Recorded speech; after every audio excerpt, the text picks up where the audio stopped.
Welcome back, guys. It's episode 3 of Grand Line Grinders. We've got an exciting episode today. We're going to be discussing what we think is going to be our 10 best decks in the upcoming meta. My name is It's Not Steven. You can find me on Twitch and YouTube. It's Not Steven0 on Twitch. It's Not Steven TCG on YouTube. And next up, we've got Dat Halfbreed.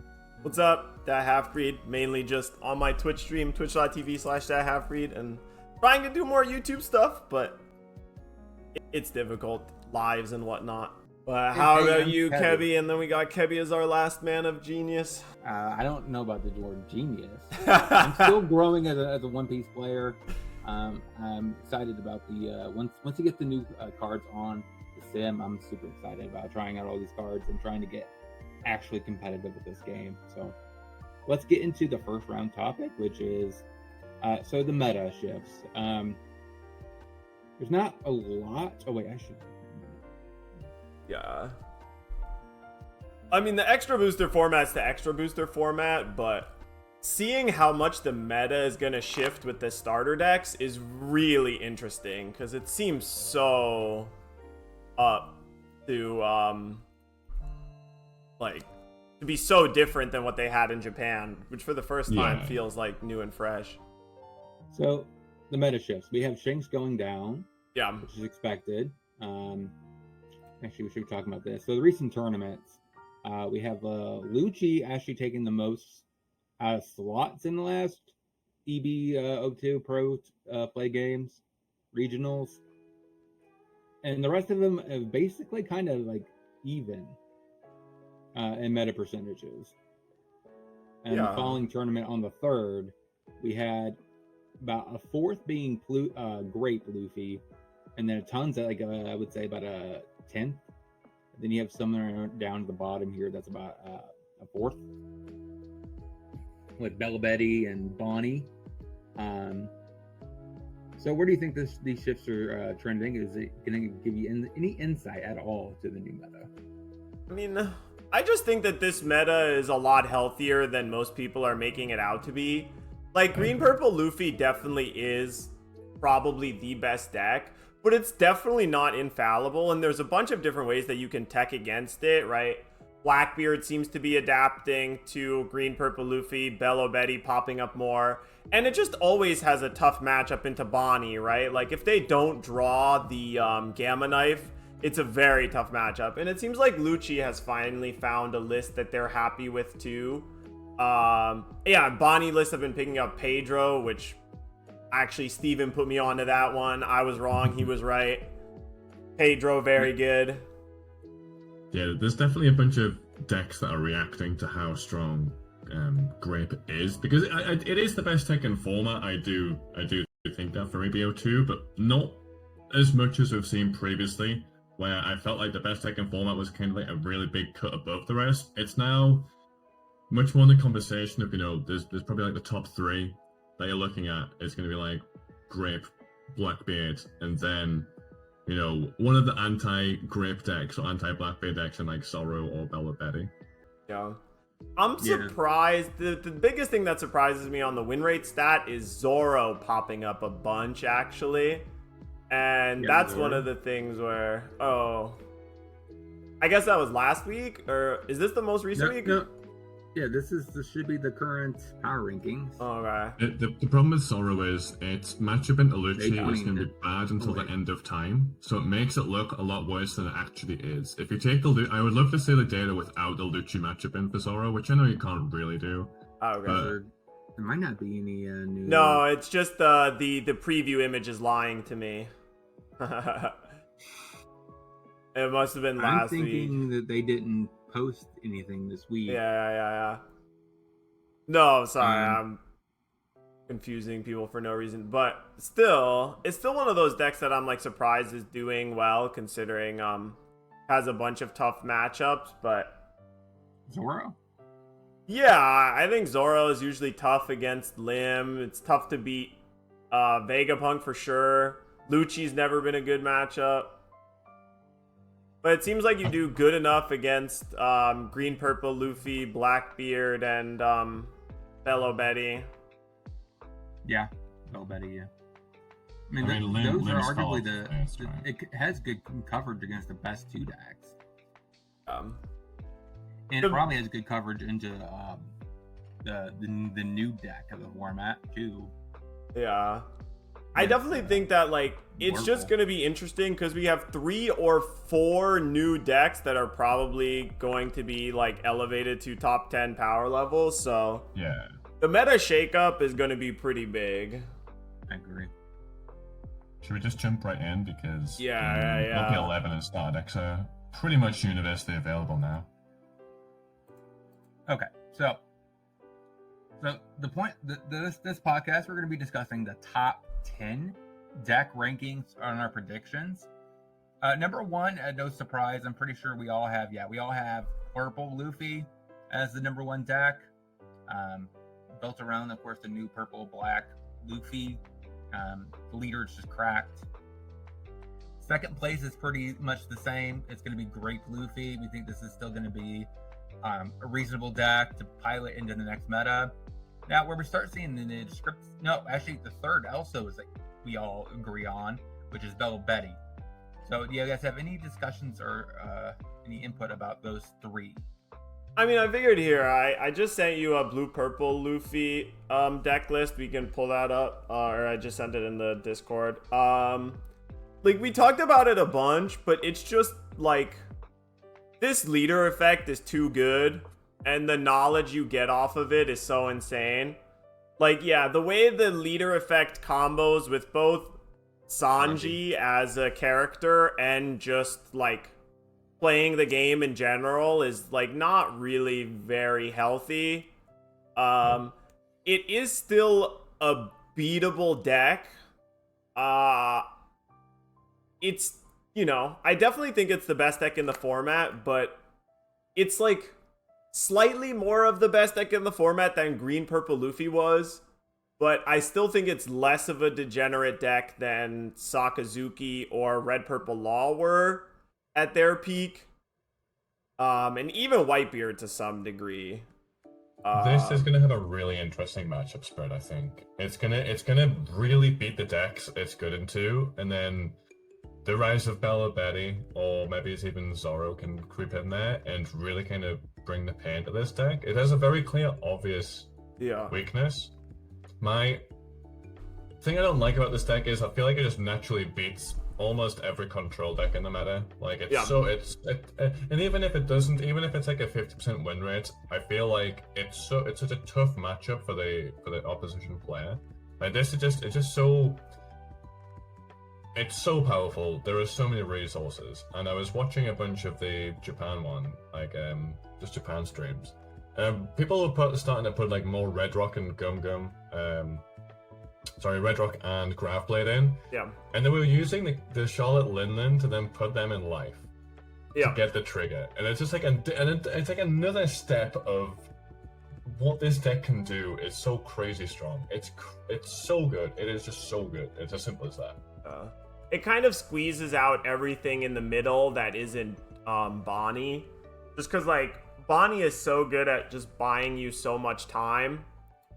But yeah, it feels Shanks is kind of dead. I'd be surprised if Bonnie has more than even if, I think it'd be 50-50. I really do. I think it'll be roughly 50-50 between this and Bonnie. I don't even think it's that Bonnie favored, but I might be wrong. Yeah. We'll have to see how the Bonnie decks adjust and to see if Law and Beppo can be It's definitely a little bit better than 50-50. Just especially how the Bonnie Searcher works, so often forcing the Luffy player to sacrifice a full 6 or 8k swing to kill this one drop thing that you played. So it's not crazy, blue purple Luffy loses to Bello Betty 75 to 80% of the time. But I think Bonnie's 55 favored, in favor of Bonnie 55. I think it's a little better than 50-50, but it's not there's nothing you can do to beat Sanji Linlin into Sanji Linlin. If they casino roll hit, they casino roll hit real hard. Yeah. All right, so let's get into number 4. So everyone has a different pick here. I'm pretty sure. Yeah. So, Steven has black purple Luffy. Yes. And the half-breed has Boogie as number 4, and I have Blackbeard. Yeah. So the reason why I think Blackbeard is just really good into this current set is just because, I think it already has a favorable matchup into both Grape and Luffy, if I'm not mistaken. No, I guess actually it's bad. No, it's great matchup. The Grape matchup's not good. But it does have a good matchup into, I think, Purple Luffy. And it also is pretty good into Boogie, I would assume, which we also have pretty high up on our list.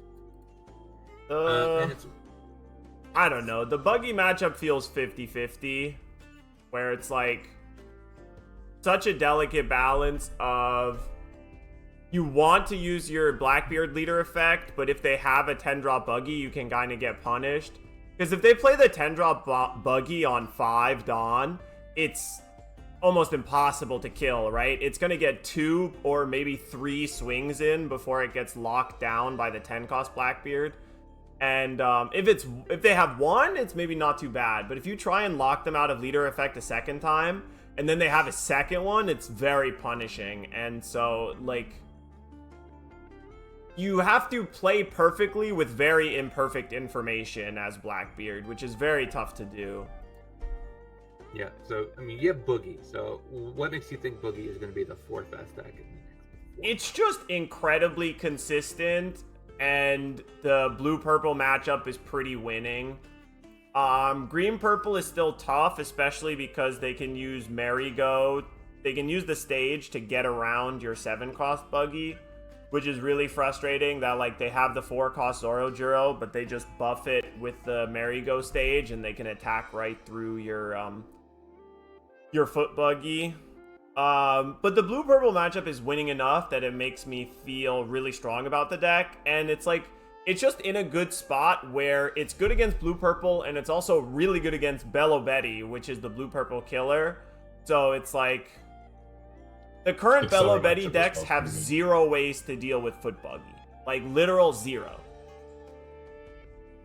So, Steven, so you have purple-black Luffy. Yeah. Is this more based off of you think it's going to get high amounts of match rates, or do you think it's actually going to be solved within the first week and be actually a hyper competitive deck? I've been playing it for like the last couple of days. I think it's very, very strong, and its high roll is crazy. The other nice thing about the deck is it's very cheap. You basically buy the starter deck, and then you buy like 8 cards that all cost maybe it's less than $5 or something, and you're good to go. So you're not playing the 6-drop that's like $50? I don't think you need it. My current list, I'm on 4 6-drop Luffy from the starter deck. I'm on 4 Katakuri and 4 of the 9-drop Rush Luffy. If you curve out, you go like 3. You go first. You drop 3-drop Zoro into 6-drop Luffy and an 8-drop Katakuri. You're winning the game. Like, it's so much. It's so much. Because then you get your Don back, you can even put the Don in the leader and make it look like 7 cost, make it Katakuri 9 cost. It's a nuts deck already, and it's got a bunch of tools in it. Purple Black have a lot of cards that help you react to the meta as well. Like, if the meta is more aggressive, you can put in more removal, and Black Purple have got unlimited ones of them. Or if the meta is slowing down, you can then get even more greedy with what you put in your deck.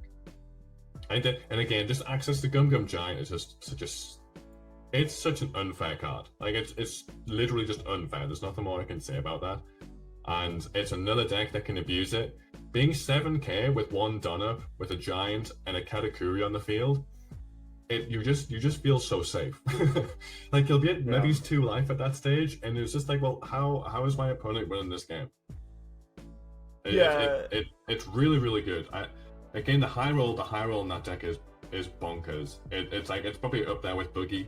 I think I played a bunch of games against my friend on Boogie today, and I felt when I high rolled, the Boogie player had literally no chance. Yeah, I definitely think it is a tough matchup for Buggy, the black purple deck.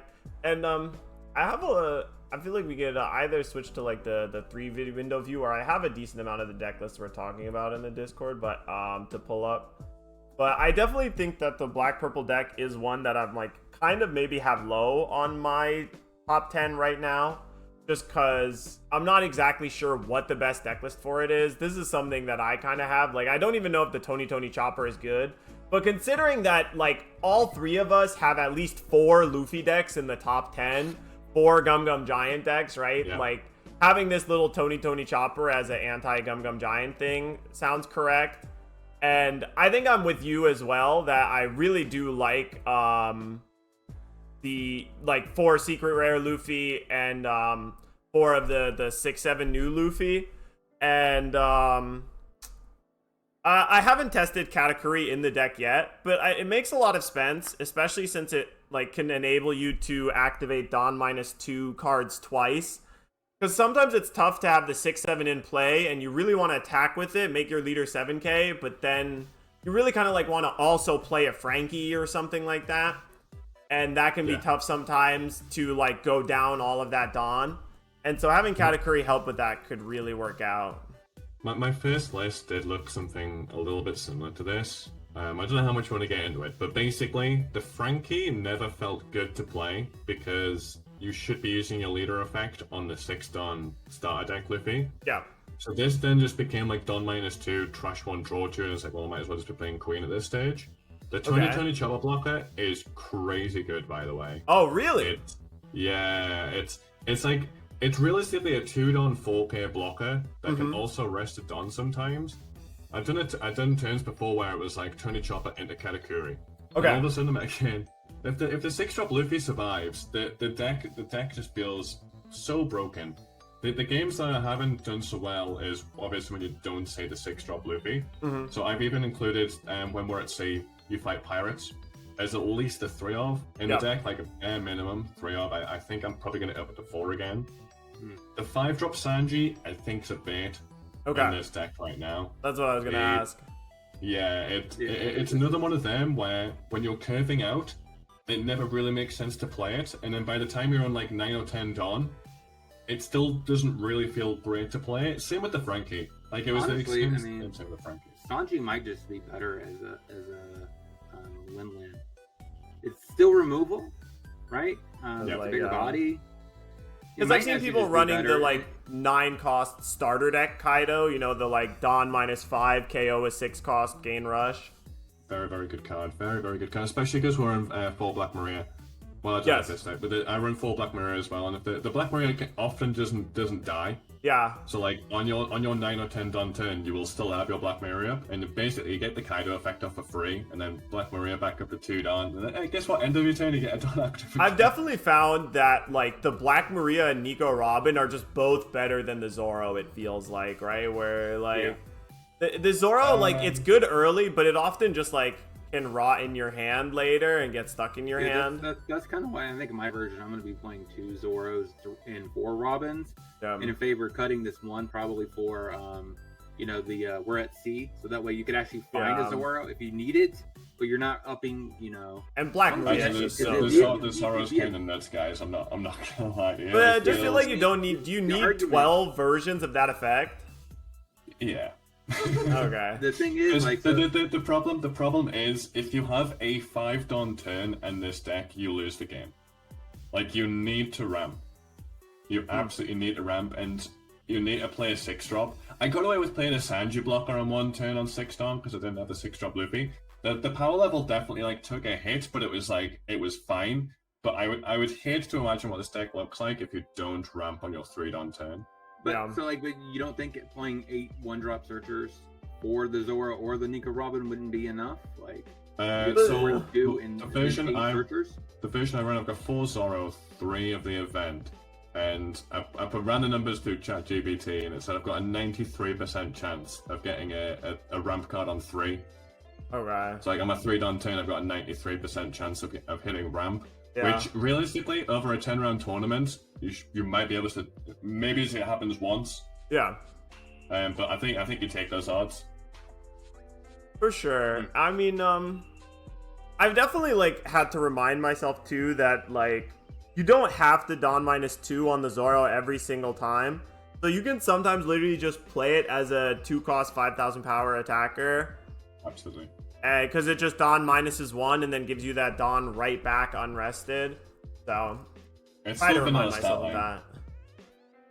Yeah, I really like it. And again, it's Strike Pro, so it's searchable off both the lore and the when we're at sea, but the Black Mirror isn't. That's like the only downside of the Black Mirror. Yeah, my big question is I don't know for sure what is going to be more powerful and consistent, Black Purple or Mono Purple Luffy. Yes.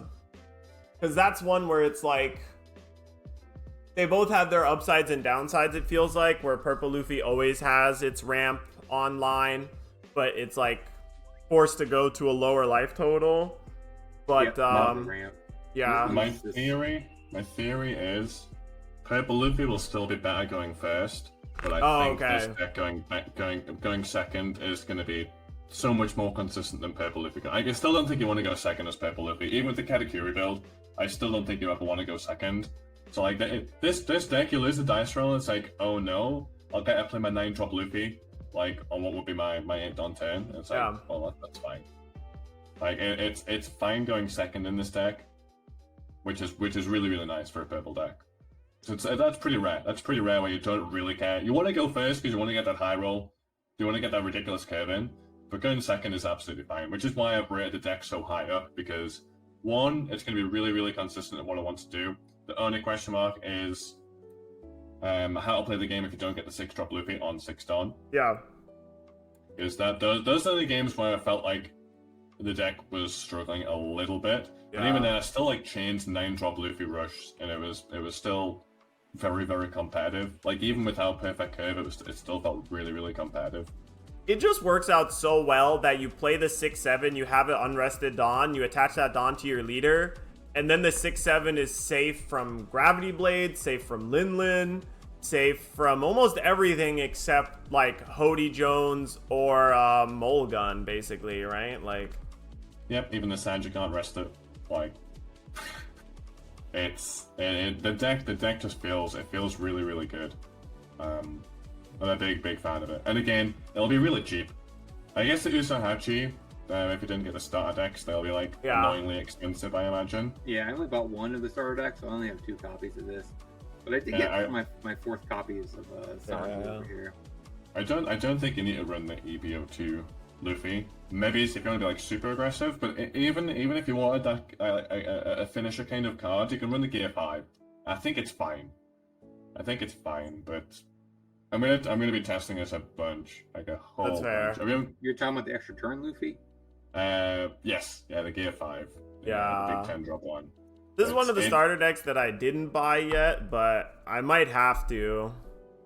I bought 2. Yeah. Because I wanted full place out of these 2 things. Yeah. The Luffy. I got the green ones and the buggy, but I still might pick this up just in case. So moving on, since we talked a little bit about Luffy is both of your guys' 5th spot.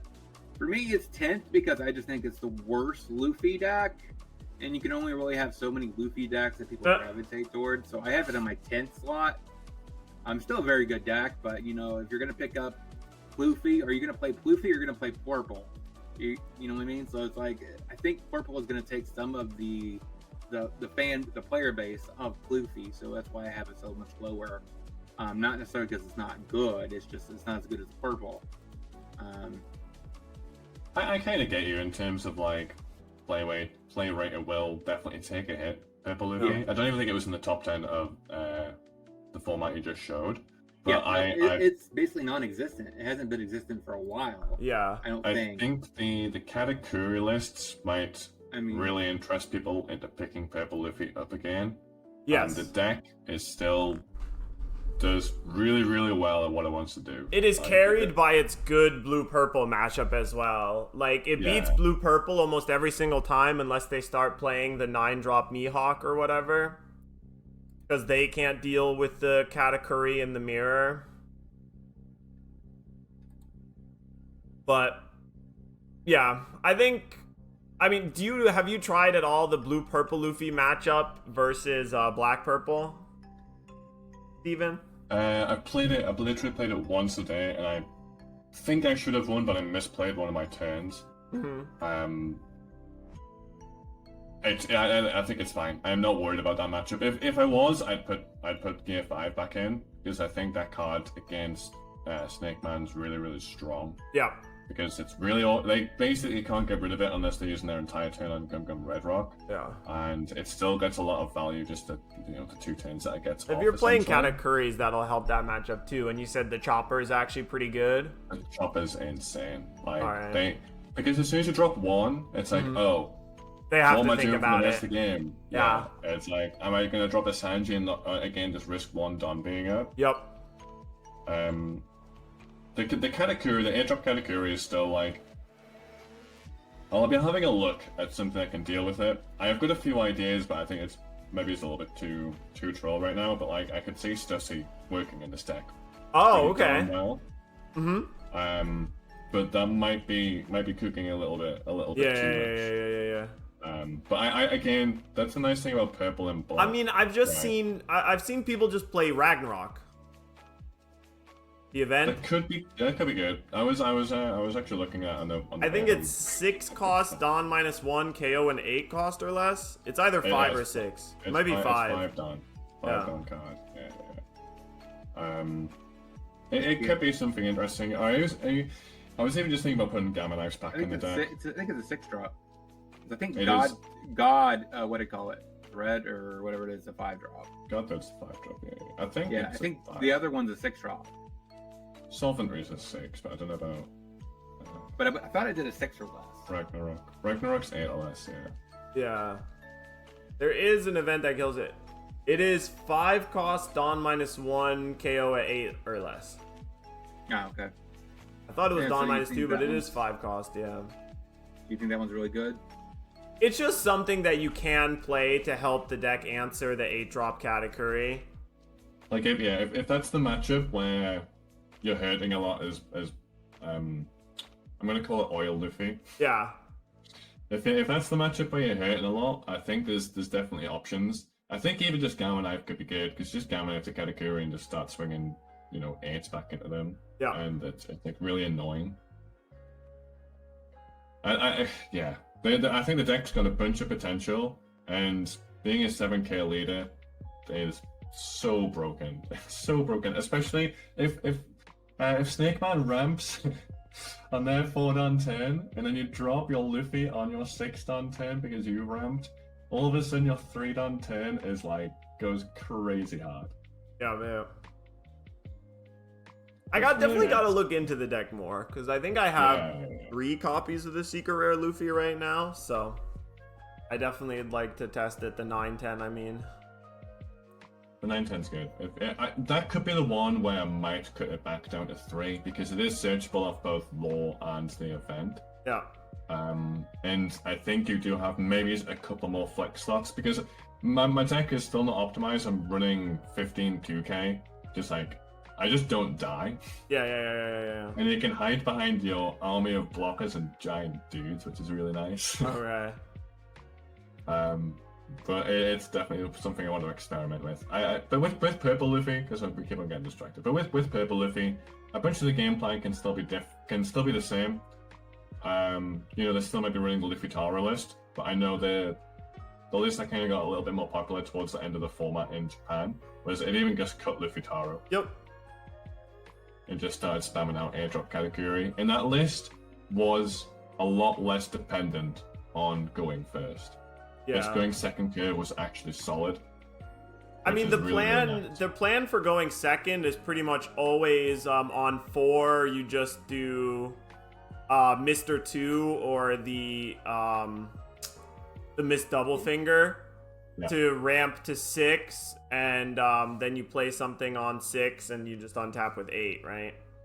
Yeah, I'm not sure about Miss Double Finger though. Like she's okay. It's just like losing it's expensive, but it's just important to ramp that extra Dawn so that you can play the Katakuri without having to use your leader effect a second time. Yeah, because the Snake Man's not going to put enough pressure on your early game where you really need that extra card. Like it's more than fine to ditch it, especially when you're going to get an 8k blocker on the field on what would be your like third turn. I mean, but the thing is, like, you're basically, but you'd be comparing this to Hawkins, right? You lose 1K counter, and you lose like what 2,000 attack. But is that one extra card you're pitching that much better than losing 1K counter and 2,000 attack? Kinda, yeah. It's just a lot more flexible. Like, having it be a 2K is huge. You can use it to ramp in an emergency, but when you don't have Mr. 2, it fills that role, and when you do, it's just a 2K. And the 2,000 power is a lot more than you think. Like, it's very easy for Miss Doublefinger to start swinging for lethal or whatever. So the one thing I've noticed, like, for the past, like, 3 months, what's his name? Starts with the H-I-T, the old killer, or the kid. Oh, Hitokiri Kamazo? Yeah, he used to be reigning in these decks quite often. And yep. He's basically gone. You can play him again if you're scared of, if you want to make your Bello Betty or Zoro matchup better. Yeah, because I picked them up. Like, I bought like a couple 4 copies for 18 cents. It wasn't that big of a deal.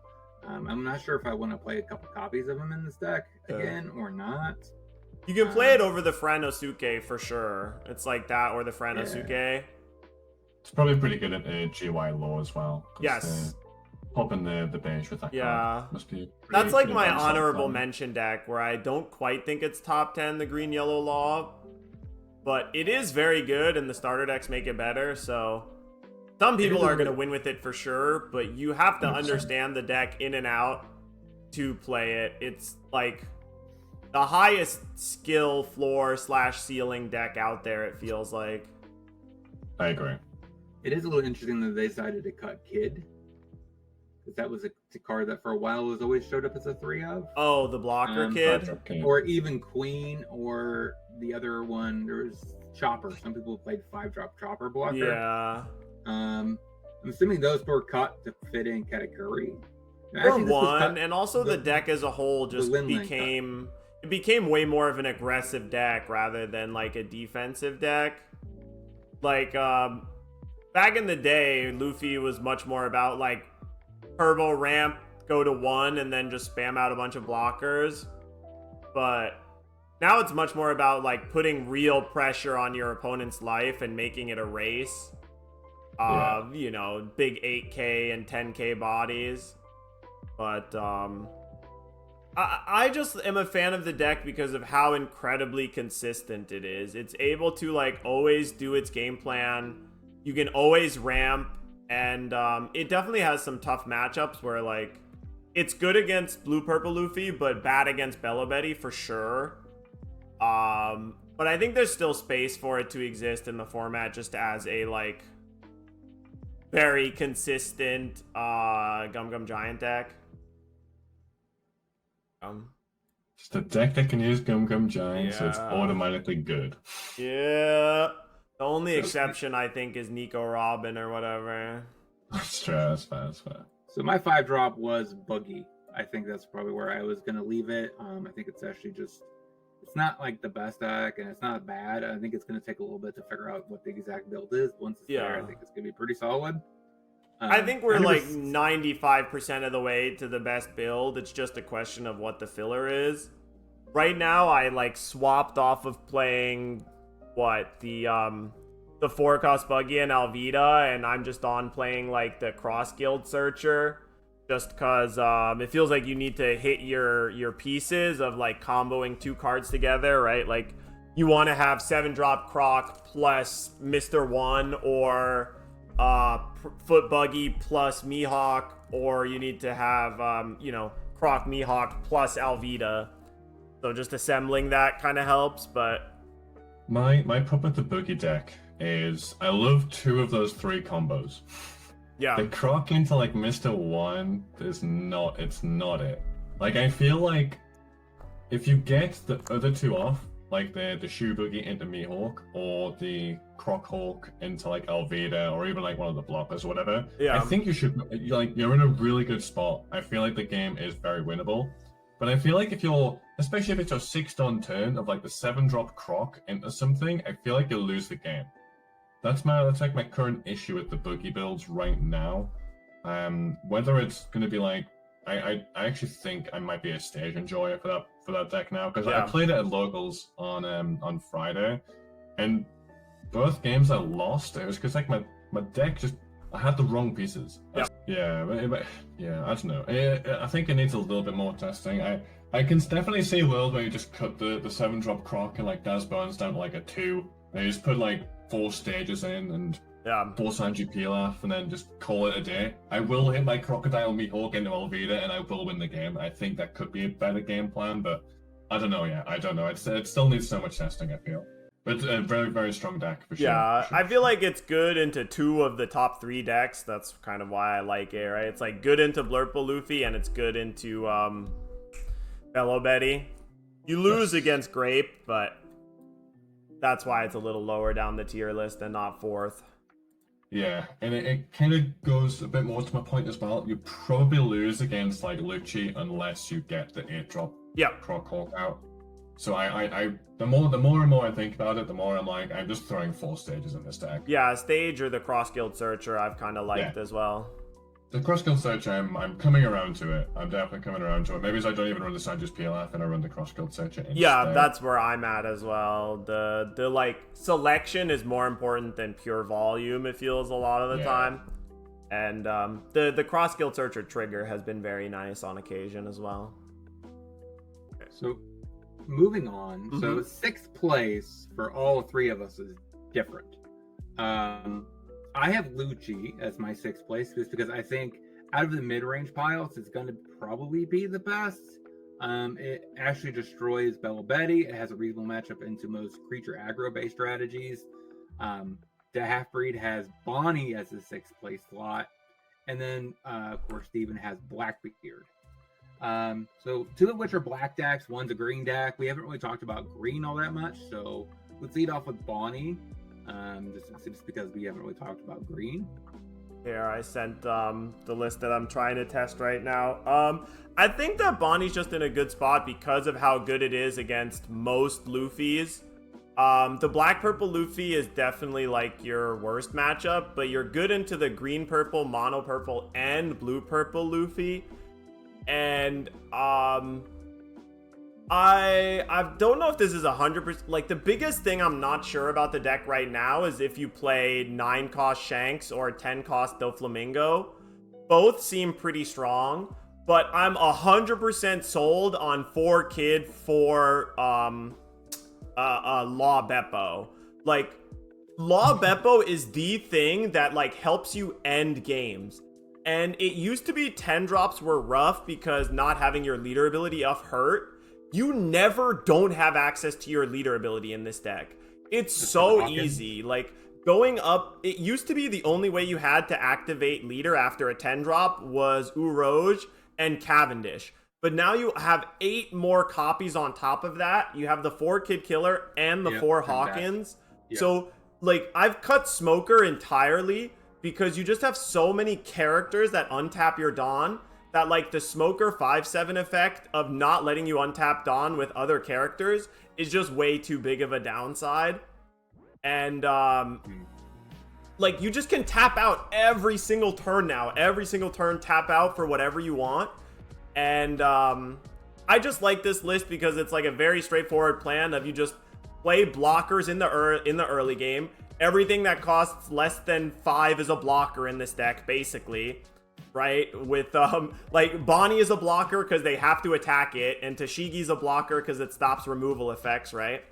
And then you just play a million blockers, and you get Kid into, Beppo Law online, and that's your, like, the way that you kill them. Like, the 7K leader makes ending the game so much easier. It's hard for them to kill you, and it's much easier for you to attack into them with whatever you want, right? But I might be a little high on it just because I'm constantly huffing green card copium, but that's just my eternal weakness, right? Well, I like the list. It will come down to what the meta kind of feels like for Shanks or Dofi.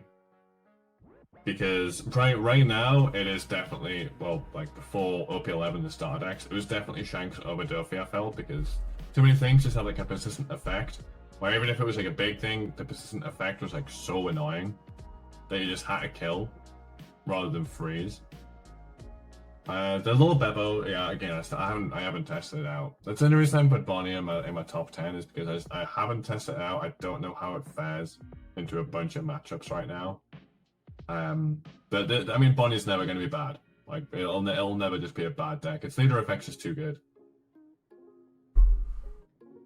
Yeah, I mean, for me, I have Bonnie as 8th, just because I think most mid-range piles are going to take a huge hit into this next meta. So I just assume it's going to see a little less play than that. I think my main concern with Bonnie is still Blackbeard. Like yes. I think yep. a good Blackbeard player, it feels so difficult. Perfect segue because yours was Blackbeard. Yeah, yeah. So I mean, what makes you think Blackbeard is going to be the 6th most played deck right now? It'll be a deck where all the good Blackbeard players are still probably going to be on Blackbeards. They may maybe leave the deck for a bit and come back to it. I think it's objectively got stronger. I've heard really good things about the 6K blocker Kuzan. Yeah, Kuzan, new Kuzan. And then it's also got that added layer of the removal Blackbeard also seems pretty good, and your opponent won't really know what you're playing until like the 7 or 8 on turn. Like a bunch of cards still overlap, and the removal focused Blackbeard also seems pretty good. But the Burgess focused one, arguably it just got better than it used to be. So it'll depend probably on its Snake Man matchup, its Betty matchup. If those decks do become an issue, I think you can 100% tech Blackbeard for it as well. I think it's got a decent amount of flex slots. Maybe it's if Betty's everywhere, I think it just puts in 4 Tempest Kick and 4 or 3 like I bid 500 million and just go back into that trigger focused one. Then as soon as one trigger activates, you just basically win the game. Maybe it's to put the 4-drop Shiryu back in. I don't know. I think it's got a lot of options. And they also picked up the of course the Caribou. So that also helped as a 1-drop immediately. 1-drop 2K block at 2K counter is kind of crazy. Yeah. And so that helps with the aggro matchups. Yes. And again, the people that I feel are still playing Blackbeard have now played the deck enough where they're very, very good at it. Mm-hmm. And whenever you go up against a very good Blackbeard, you really appreciate how strong the deck can be. You really do. Yeah. This is just an example of the list. This is the list I'm going to be working towards. Of course, I'm not going to be playing Jack. I'm going to be playing the new Teach in this lot just because it's tutorable. But you definitely could argue. You could play 4 Tempest Kicks here, a couple Black Holes, a couple Liberations, and you should be okay there. Yeah. Or even fitting the Kuzan into the list could also work. Yeah, I think Finger Pistol is a little bit a thing of the past now, especially in like you just need Liberation against the aggro matchups like Betty and potentially Zoro and stuff. I'm not sure about the 4 Lafitte. What I've understood from most experienced Blackbeard players is usually a 3 of. Yeah. And it's even worse if you have it down with a Liberation. Yeah, I've seen lists that run 0 as well. Yeah, I could see this going down to cut this by 1, and then that fits a 1 room in maybe for a 6-drop. Yeah, I assume that people play it just because they feel like you have to see the stage, and it's like it just helps you dig towards stage so that you can get that online. But I could definitely understand playing less copies of that. The new blocker does seem interesting to me. It's the most interesting card from the starter deck rather than the other stuff. I'm not big on the 7-drop. Huh? The Kuzan blocker, yeah. Oh yeah, the 6-drop Kuzan. Yeah, I do like that card because it feels like that's kind of what Blackbeard has needed, is a relevant blocker, right? Like a 1-cost blocker is cool and all that, but you'd really like something that actually like blocks advantageously. So having a 6-cost blocker that can occasionally just like absorb a 5k swing for free and then also do some offense if needed, like I like that card, but yeah, because for the longest time some builds were playing that 5-drop. What's her name? Oh yeah, Katarina Devon. Yep, she's kind of like mediocre. Yeah, that card was really good in the mirror because if they don't finger pistol it, you can do like double attack banish, or you can either do banish or double attack. Sorry, depending on which is more painful at the moment. Yeah, so that was showing up at some point as a like one of. So assuming that would be a good substitute for that. Yeah. I mean, I definitely like one of the reasons why I have a little bit more hope for this metagame is that it really feels like every deck has something that it's very weak to. Like there's no deck that has like good matchups all across the board. And while I still think that like blue purple Luffy just has really awful like play patterns, like the games of blue purple Luffy are awful, I'm gonna forever mention the 6 minutes for 2 turns. Just like 6 minutes for 2 game actions even, sorry, right? Like just like the completely unacceptable stuff. But you know, Bonnie feels like it's good against everything except Teach and Lucci. And like Teach is one of those decks that is also, you know, keeping other decks down. But there's so many decks where it feels like if you pick your tournament right and you predict the tournament metagame right, you'll like run over everybody. And it feels that way with almost every single one of the top 10 lists. Yeah, all of them are good. So, yeah. Some of them are less questionable or more questionable than others. Yeah. Blue, black, purple, Luffy, Boogie. These are just new decks. So it's not really that we don't think they're good. It's more we just don't know where they are going to stack. Yeah, they haven't had the full testing limit yet. Yeah, these other decks have been around for quite some time. So moving on to 7, you want to go ahead and highlight Steven on Lucci? Yeah, put Lucci there. It's still going to be a solid deck. I know it didn't really get many new tools or anything. It's just kind of using these existing cards to its benefit. I think the 10-drop Kuzan's kind of interesting as a multiple copy. Whether it's going to like maybe it's drop down to even maybe it's 1 Kuzan or 10 Kuzan, and you put the 7-drop Blackbeard in and maybe just grab it from the deck. From your trash pile. I don't know. But it's kind of similar with Blackbeard. The people who are on Lucci will have been on Lucci for a month. They'll have learned the deck, they know how to play the deck. They're really good at the deck. There's nothing in your mind that where it's like meta-defining has been changed because of some release cards that makes these decks bad now. They are still extremely powerful. They're still going to have really good matchups into what they're being beating. It's just now maybe Snake Man is like a little bit too much for these decks. I don't know. But I think Lucci's still going to be a very solid pick. I mean, Lucci's always been very consistent. Every time I face it, they always seem to have the exact same play patterns. Every single time. Kill. And I'm just like, oh. Yeah. It's definitely a deck that I'm not a huge fan of. I don't like the play patterns of it, to face it, but there's always going to be those kind of decks. It can feel frustrating sometimes, but one thing I will say is I think the Lucci maybe just dies a little bit quicker this time because the decks I've seen anyway have been very, very greedy. And it's just like, if you ever don't get the right combo pieces or just don't quite have enough, I think you can get run over. Maybe by something like Zoro. Bella Betty, you're still probably fine against. Like, even if you have a bad hand, I still think you probably beat Bella Betty. But like, I can definitely see a deck like Zoro just completely run over you. Or, not that I've put it on my list, but I think Whitebeard might actually be a pretty decent deck right now. Let's make my... That's an my other one. take. Yeah. You might be decent in the Snake Man, but you got to be so scared of Pudding. Yeah. That's going to be in the title. Whitebeard is top 10. No, I don't think it is top 10. I don't think it is top 10. It's just... Let's not lie. Nice clickbait title. I wouldn't be surprised if it randomly topped an event. Yeah. If it just ran into, like 4 Lucci, 4 Blackbeards, and then like, I don't know, a couple of Grape Luffy, and it just kind of high rolled. Like, yep. I can definitely see that happening.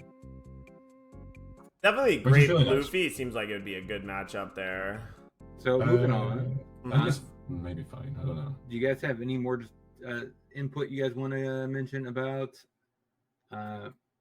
Black Purple Luffy? Because that's the half-breed's 8. Or actually 7. No. Black Purple Luffy still got to figure out what exactly the deck list is, but it is something that I'm scared of. And, yeah. I'll have to see what the Bello Betty matchup is like for Black Purple Luffy. That's basically the list I've been running. It's the Gamma Knife that I'm not sure on, but yeah. I don't know if I'm going to bring it up. I do like the Black Purple Luffy list. I think it's going to be really, really good. I also played the 4-drop law as well. If you've got 7 cards in hand, you can rip 2. Yeah. The image I've put in there is the 5-drop EVO2 law, which I think is, I don't know. I don't know which one's better right now. They're both searchable off the event and the 1-drop law, so it doesn't really matter which one you put in. I definitely like the 7 cards in hand one a little bit more, just because like the 5 cost one is they choose which one they discard, and the 4 cost one is random discard, which is like really this one's strong. like a little bit more flexible because obviously again you can draw a card with it, or if you really need that extra value, you can make them lose a card. So moving on. So just the FYI, so Blackbeard is 9th and Lucci is 8th on dead half breeds. Boogie, of course, comes in at number 8 for Steven. Yeah. So now let's go ahead and let's dive into the decks that we haven't talked about yet.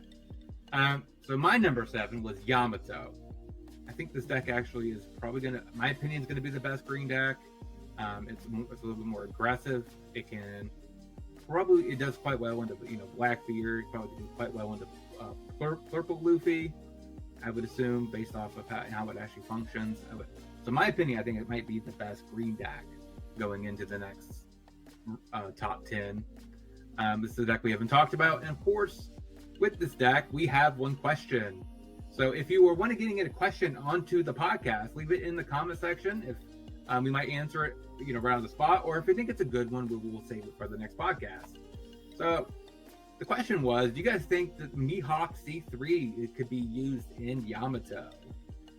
Mainly for these adding special summoning another slash type attribute character.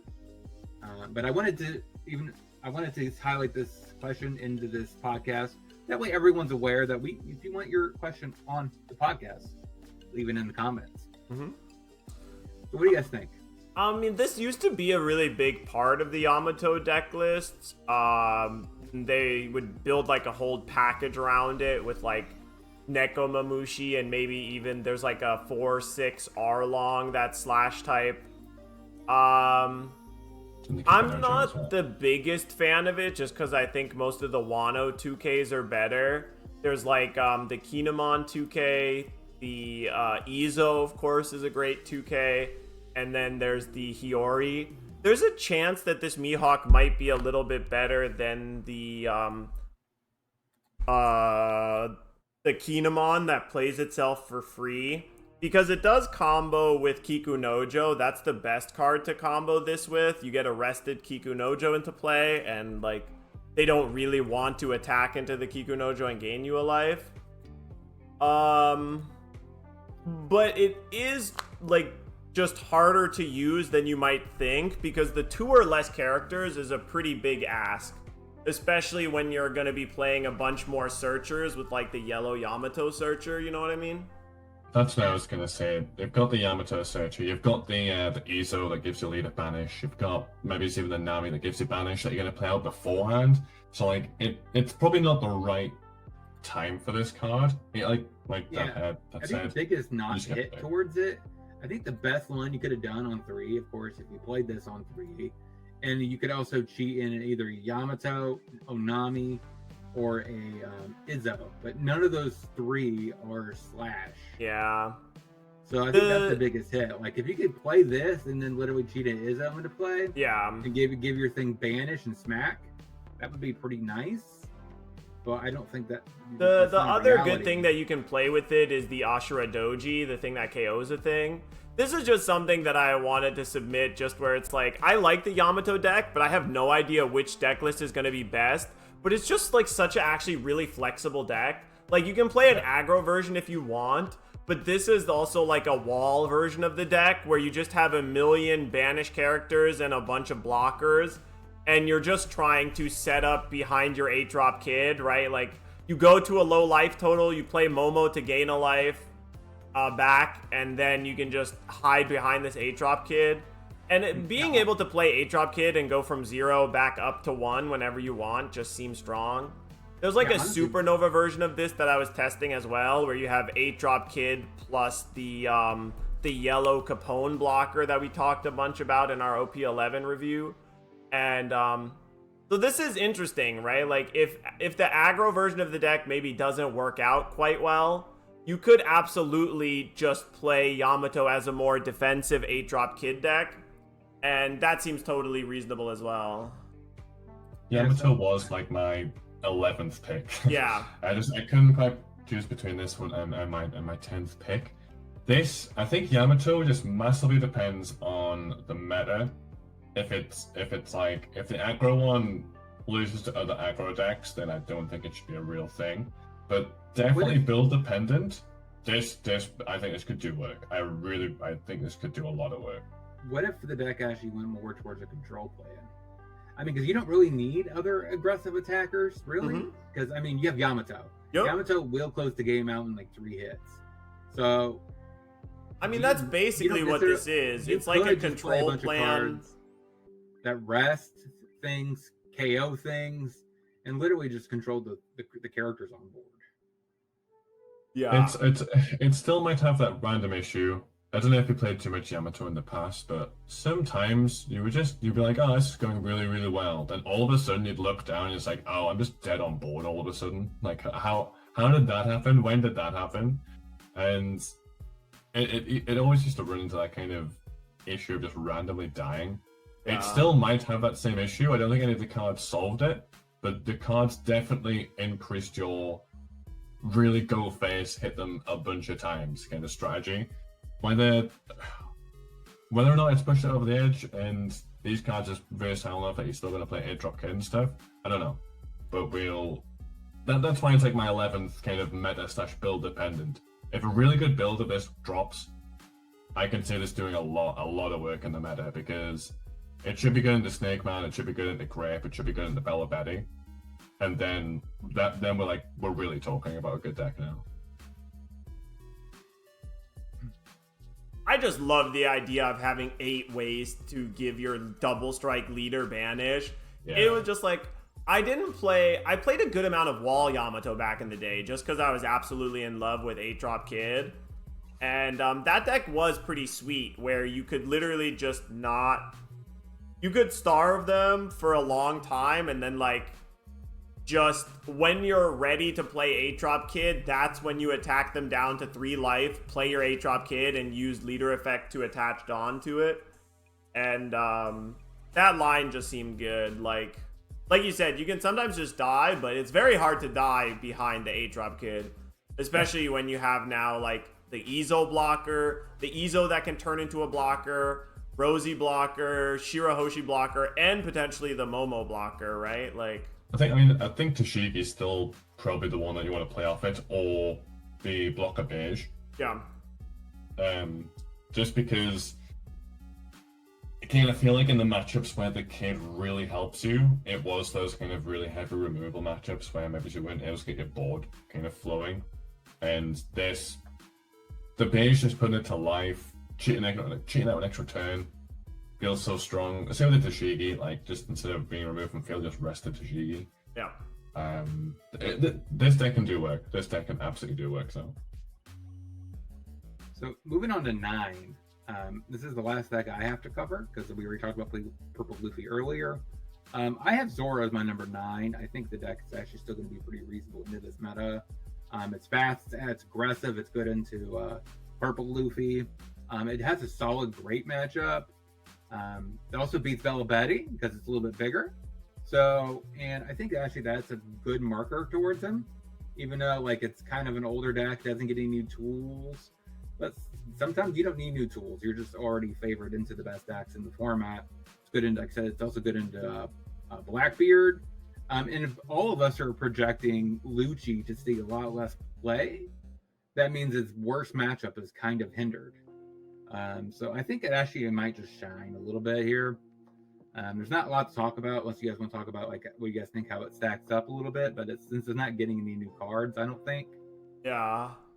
I mean, my big thing is like the reason why I didn't have it on my list is just because I think it's a bad matchup into my two favorite decks in the format. So it's, a little bit personal bias, but like, I think the Buggy matchup for Zoro is awful, and the Bonnie matchup isn't good either. And the Bonnie matchup is a lot worse now that they have Law Beppo. Very hard for the Zoro deck to beat Law Beppo.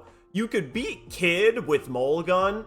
Mulgun does nothing against Law Beppo, and it's the same. Like, I thought that the Buggy matchup into Zoro wasn't going to be that bad for Zoro, and then I read my cards and I realized that the 7-drop promo Buggy is at 8,000 power, not 7,000 power, so it doesn't die to Mulgun. So you have to now like put Otama and Mulgun into your deck to have any chance of beating Buggy. And that just is like a rough sell. Yeah, Zoro always kind of shines randomly at the start of formats when people are trying to figure it out. Yep. So like again, it's never going to be a bad shout. It's normally like week 2 or week 3 where you start to see it drop off a little bit, where the control decks have kind of figured out what removal tools they need for like the new stuff, and then they can still put in a bunch of stuff that hits the Zoro. The other problem with Zoro is when Zoro is a good deck, it can't be a good deck, because Lucci is always a thing. Yeah. And then I know Vegapunk doesn't seem like Vegapunk's got that strong of a win rate on there, but I think Vegapunk should not be that bad in a Zoro. I don't know. Vegapunk's winning into Zoro for sure. Yeah, but only 55% seems low to me, but yeah. I don't know. I don't know about that one. But yeah, I which is nice though. It's nice that like these decks that can have, again, maybe you just dodge yellow, you dodge Lucci, and then all of a sudden you're playing winning matchups all the way to top coat. That's the big reason why I have it as my number 9, is because I think most of the best decks or the worst matchups it has are kind of just going to be leaving. I don't know if Vanel makes it past this round. No. Lim probably goes away. Yeah. And I think Lucci's going to take a hit. So I think if its worst matchups are going down, its best matchups are now taking a higher percentage of the meta. Yeah. He has a better shot.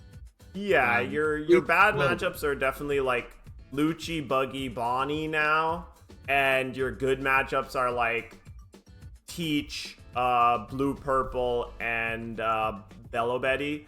Like Zoro's definitely much better into Bello Betty. It's like the better anti-aggro deck or whatever, right? Like it's better into Betty. So, moving on, the last discussions until we get to honorable mentions is going to be 100% Steven. Since his 9th and his 10th pick are both unique, we haven't covered them yet. Actually his 9th pick is the honorable mention for Half-Breed, and that's Green Yellow Law.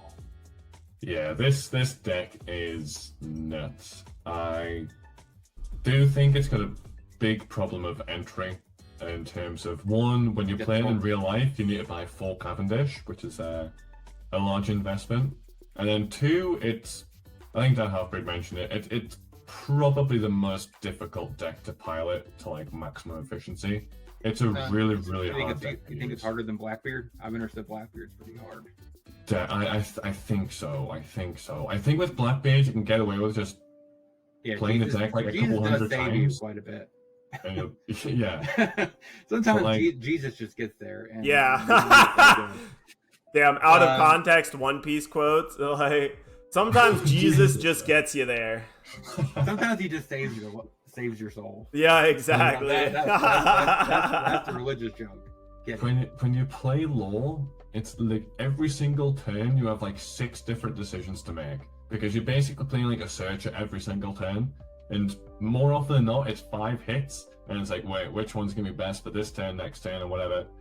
And then when you can take life, when you can't take life, what you need to bounce, what you can play off the Law. I just feel like there's a million decisions, that you need to make when the deck like doesn't quite draw as optimal. Like when it's not an obvious decision, when it's not an obvious play, it's really hard. Deck building, probably a little bit less difficult because I think there's very arguably 40 to 42 cards that will be ran in almost every GY lore list, and there's like 8 kind of flex slots depending on what you want to do. Because Zeus in that deck seems to just absolutely steal games in the early game sometimes, but also it's a very risky, very aggressive card to play. So it'll take something really, really good, someone really, really good to top with this deck. But again, I feel like the players who will play this deck are going to be just playing this deck, and they will be very, very good at it, and they will have 200 games going into the first regionals or whatever. Wow. And it's very fast, very aggro. It beats Snake Man basically every single game, which is really, really nice. I've heard Grape's not as fun. Yeah. But again, even against Bella Betty, you've got the backup of Airdrop Kid to kind of fall back on, and it's not the easiest card for Bella Betty to get rid of. So I think the most common decks have got a pretty good matchup into, and it's definitely got tools for these heavy removal decks with the 2-cost Beige. Maybe the 3-cost Ashigi makes it in as like a 1 or 2 of. But again, that just depends on kind of what the 5s are. Really, really good deck, really hard deck, but really fun deck to play. That's like the nice caveat with it is it's really satisfying when you get it out. It does have like a similar feelings like towards green, yellow Luffy or Saba, where like you have that nice synergy where you just keep playing stuff top of your library, top of your life. So it has like that simpler type approach when how they have it with their little baby Luffy, baby Saba, baby, and you're able to put 5 drops down. It has a similar feel, but it's actually since it's your leader, it's just more consistent than those decks. It makes it a little bit more fun as you just manipulate your top lead life and everything. Yeah, lots of cards do lots of things in the deck, which is really fun as well. Good for ADHD players where it's like, I gotta do like a billion things every single day. That's great. Yeah, Green Yellow Law is a very strong deck, and like it gets some new cards with the with like the Kid Killer and maybe even the 5-cost X Drake as something you can play, the 5-cost 2K X Drake.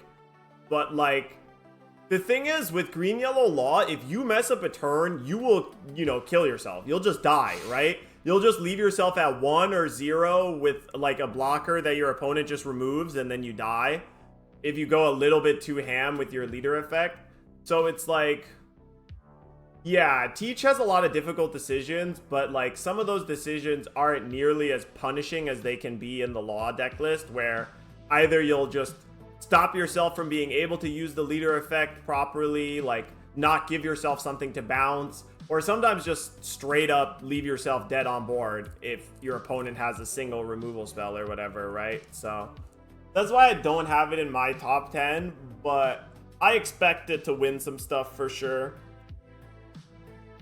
Now, going on to number 10, which is Steven's last card, is Nami.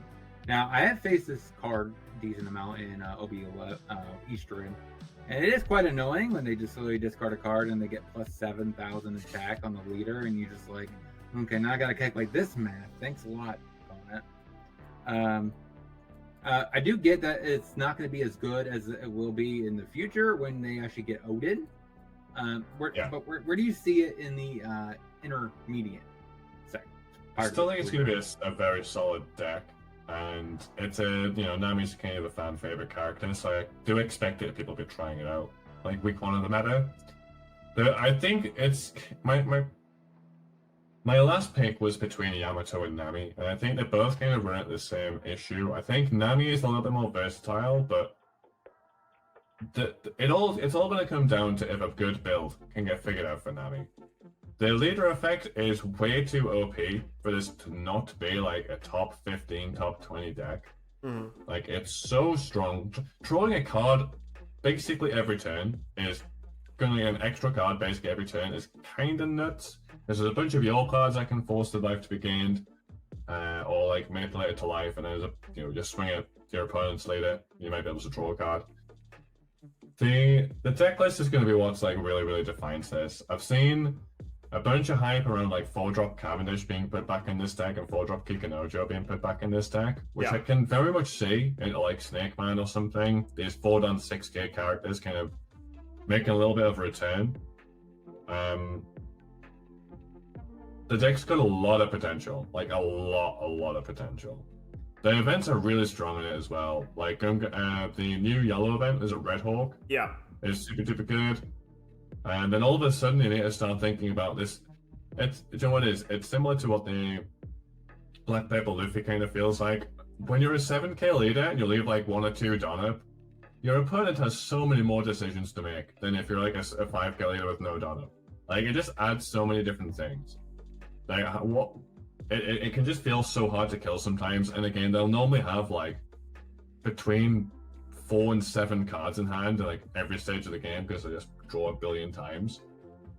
And Airdrop Kid goes wildly hard in that deck. And Yellow Kid did steal a bunch of like not steal, but I think it's a very good deck. The Yellow Kid did randomly like start topping and it had a very, very high win percentage when it was in tournaments. Like the average Yellow Kid player was winning way more than they were losing. And I think the same might be for Nami, except it's a very popular character, so I think a bunch of people will just kind of pick the deck up. But we'll see. That's reasonable. That's reasonable.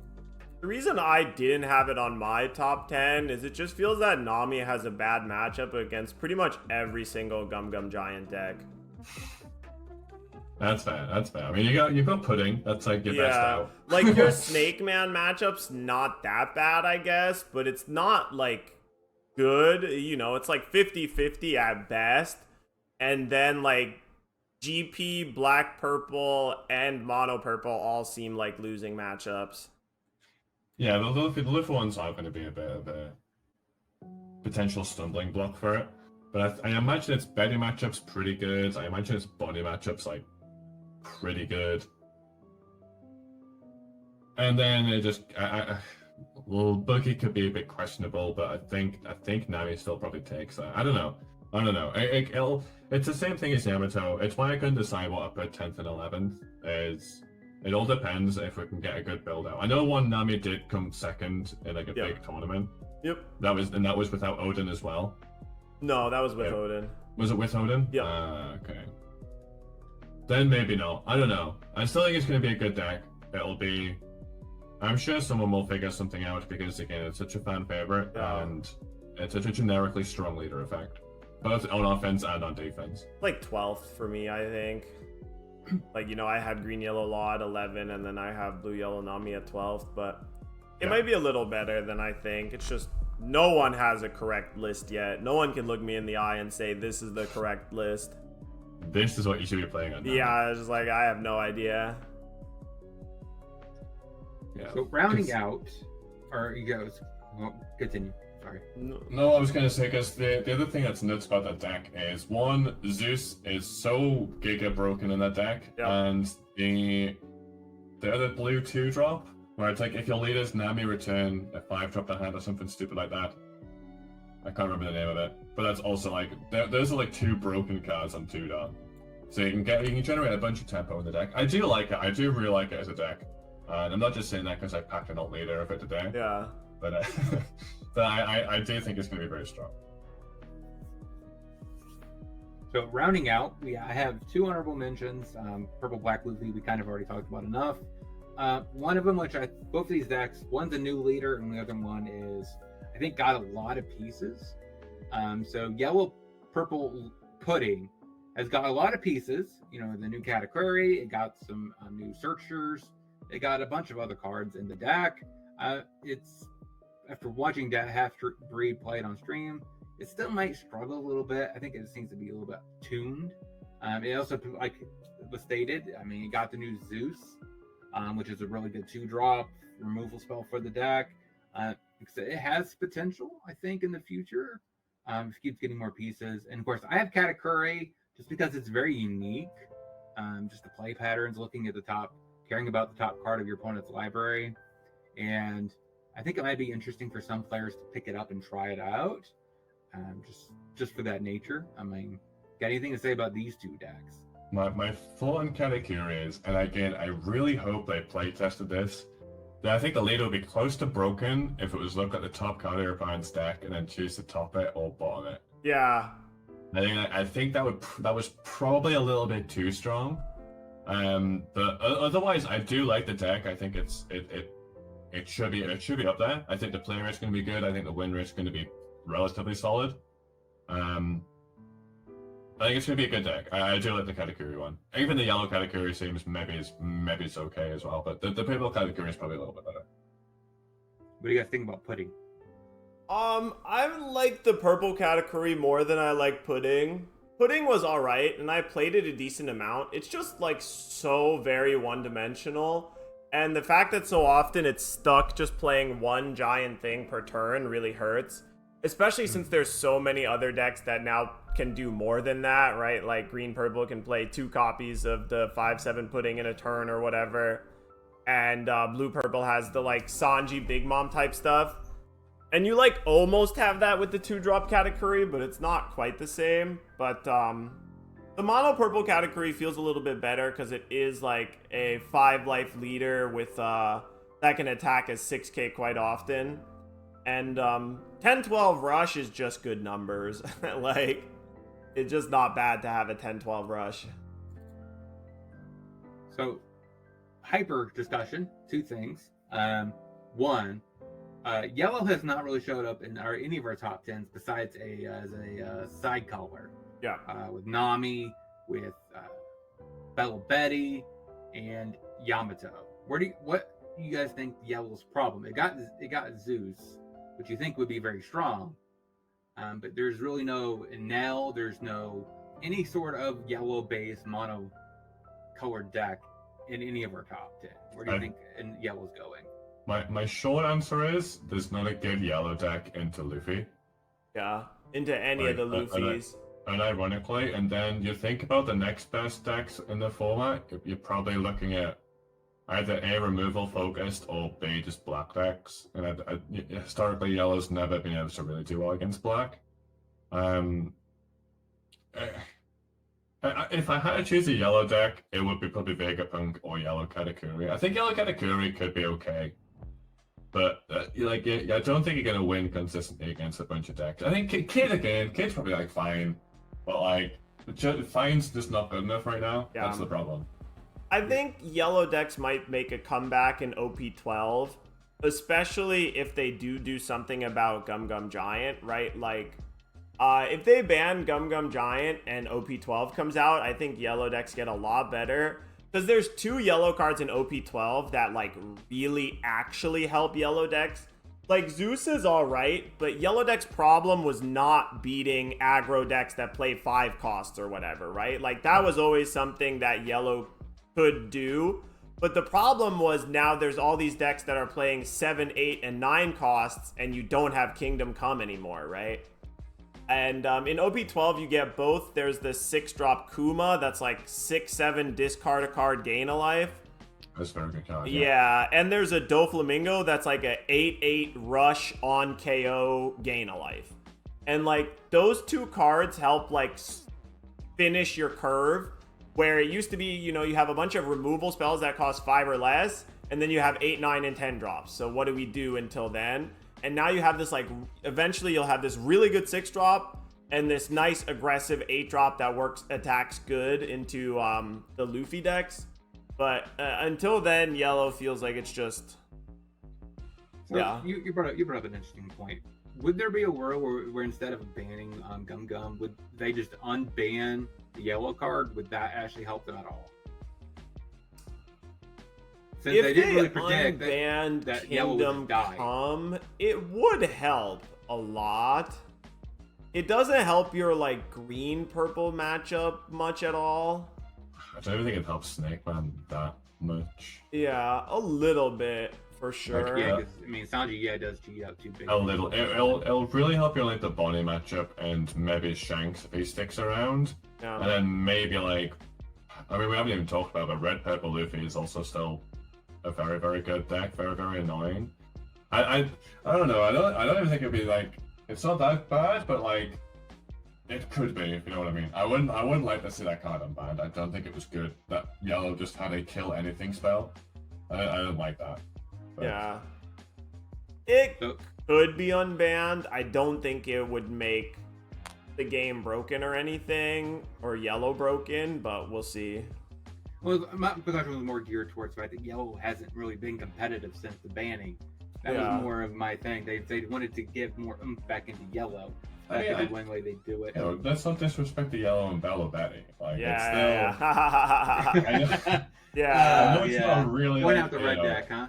A historically yellow kind of color, kind of deck, but like, it still plays plenty of yellow cards. Yellow is, like you said, it's just an addition right now. There's green, yellow Law, blue, yellow Nami, red, yellow Bello Betty, and it'll come back, I'm sure, but the Luffys need to go first for yellow to come back, or like something needs to be done about GGG or blue purple Luffy before yellow can really come back, I think.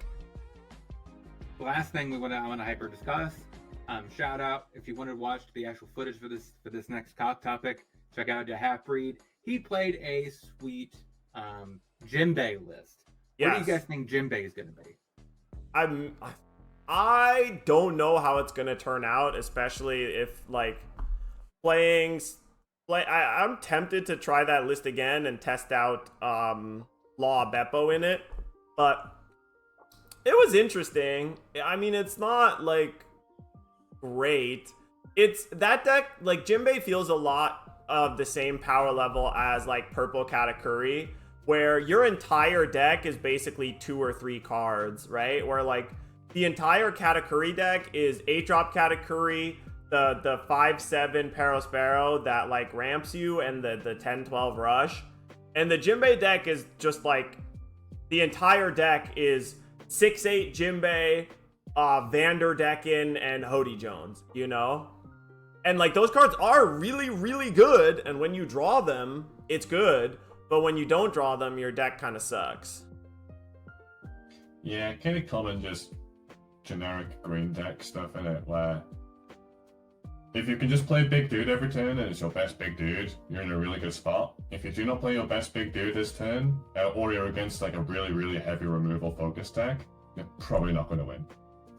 There's not a lot in between with like these kind of 5-life mono green decks. Like there are exceptions like basically Uda, but that's not really a green deck. That is a deck that is green. It's just like before the starter decks, there was maybe a reason to play Jinbei because it's a more aggressive green deck. So it might be a little stronger against some of the other decks, but like post starter deck, there feels to be very little reason to play Jinbei instead of Bonnie. And then when OP12 comes out, there's Zoro, and there's no reason to play Jinbei over Zoro or Bonnie, right? Like if you have to choose between those 3. That's the other thing. It's like when you're playing a green deck, it's like, wait, why am I not playing Bonnie right now? Yeah.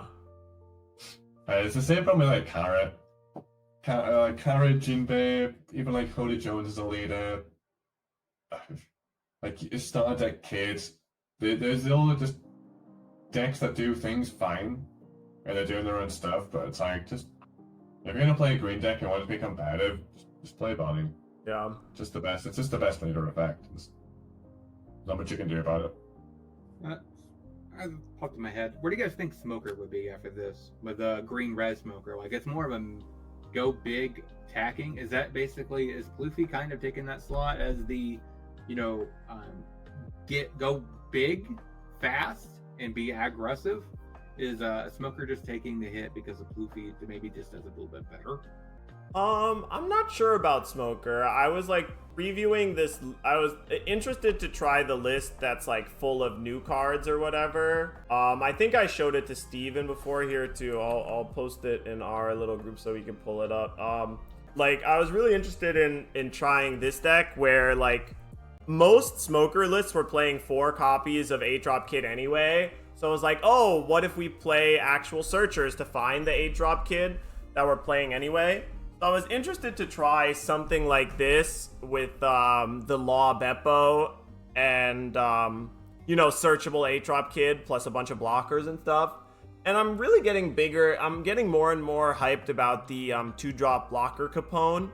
Just because I like how much it smooths your hand and is just like a cheap thing that you can play. It's like very easy to just put down on some random turn and get value off of it. But there's definitely a world where you play a Straw Hat focused version of this, where you just have a million rush characters and mole guns, because mole gun is still good. There is also there's a red Navy searcher. So you could even go more into the Navy side of Smoker with because a bunch of stuff that got released for Kobe could be maybe run in some of the Smoker stuff. But just finding this card more consistently is obviously always going to be good for the deck. But I did kind of like the look of this. I like the idea of Law Beppo in this deck a lot. Yeah, playing Law Beppo and then untapping 2 Dawn seems sick. Yeah. And the last deck that was a hyper competitive deck that's kind of died is Usopp. That used to be a hyper, you used to see it all the time, used to be quite aggressive. Is it basically not going to be seeing a lot of play post because of purple? Because it also gets card advantage in purple with the actual card advantage. So, I mean, you guys think there's any shot if purple gets banned that Usopp comes back? Usopp already had a massive consistency issue where its best card in the deck was Rebecca, and you can't search Rebecca off of the 1-drop Rebecca searcher. And now it's just like Buggy is Usopp, but so much better. It's like 5 life Buggy. It's like 5 life Usopp, right? Where you're just constantly playing 2 characters a turn that are hard to kill. And yeah. I don't see any reason to play Usopp now that Buggy's a good deck. I imagine it as well. Usopp did not have a good matchup into Gray. Yeah. Its UP is maybe fine, but I don't think its Bella Betty matchup's going to be good. I don't think its Black Purple Luffy matchup's going to be good. I don't think its Blackbeard matchup's going to be good. Yes, it's going to struggle until it gets more DeRosa cards. Yes. So I think that's going to wrap up this podcast. Why don't we head off to Steven for his closing remarks? We'll head off to the Hat Breed. Yeah, I am super looking forward to testing a bunch of these decks out on stream. I've had a lot of fun with the Black Purple Luffy kind of testing in person recently. It just kind of really wants me to play everything. I'm excited to build Yamato, I'm excited to build Bonnie. So if you do want to check that out, follow me on It's Not Steven at TCG on YouTube, or It's Not 70 on Twitch. I mean, I'm kind of hyped for this format. I think it's not as good as the formats we've had before. Like, I think the Extra Booster format was pretty good, and the OP10 format was excellent, like really, really good. I still think the big glaring problems are Blue Purple Luffy and Gum Gum Giant, and I think you have to ban Blue Purple Luffy. You don't have to ban Gum Gum Giant, but it would be nice. But we'll see how it turns out. I think it's still going to be fun to play. And I think once they announce that Blue Purple Luffy is getting the axe, I think we're in a really, really good spot. OP12 doesn't look like there's anything broken in it. Like, Zoro is good, but I don't think it's, like, broken.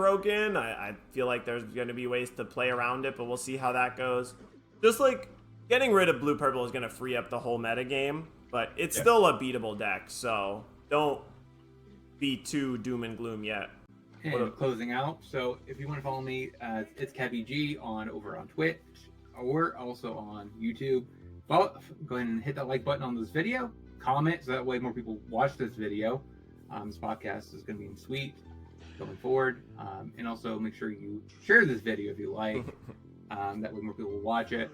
And yeah, so this channel here is more focused on competitive things. So I will be airing more the best decks in both Pokemon. Technically, it's not related to this channel, this podcast, but also comes to One Piece.